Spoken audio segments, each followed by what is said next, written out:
Chers amis, je vais vous mettre une vidéo dans laquelle Willy Ngoma est en train de recruter les Gomatraciens, les Kivusiens pour gonfler l'effectif des M23.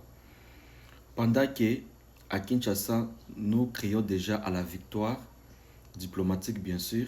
C'est vrai, je suis aussi d'accord pour cette victoire, mais sur le plan militaire, on ne doit pas dormir.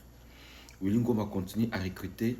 Il a formé à peu près 8000 Congolais du côté nord Kivu. Et puis Kagame a encore renforcé 7000 militaires. Au total, il y a 15 000 militaires qui ont été formés et pour gonfler l'effectif des M23.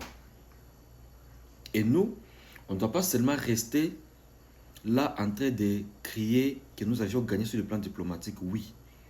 Mais sur le plan militaire, on doit se battre. On ne doit pas mettre toute notre confiance chez les Américains.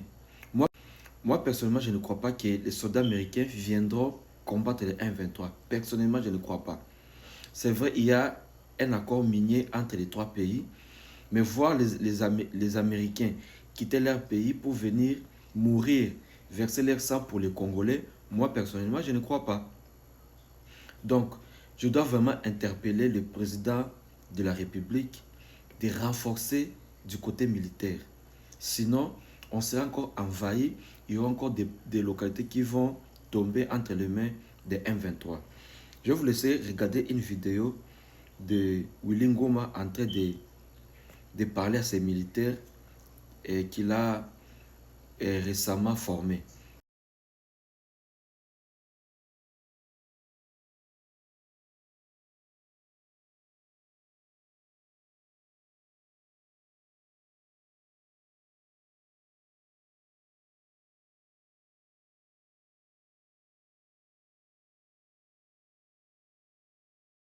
Hey, juste 150 000 militaires. C'est totalement insuffisant. Donc Fachi doit faire un effort par rapport à ces côtés-là. Nous sommes le dimanche, le 8 février 2026. Nous sommes au centre d'instruction. Le chef d'état-major général de l'armée révolutionnaire congolaise vient de clôturer la formation des milliers de commandos. Donc ils vont travailler maintenant pour l'armée révolutionnaire congolaise de la FCM 23 pour notre pays, le Congo. Donc ce sont des militaires qui vont travailler pour sauver le peuple et notre pays, le Congo. Désormais, ce sont plusieurs commandos que vous avez vu, des milliers de commandos. Ils vont servir l'armée révolutionnaire congolaise et ces pays, la République démocratique du Congo.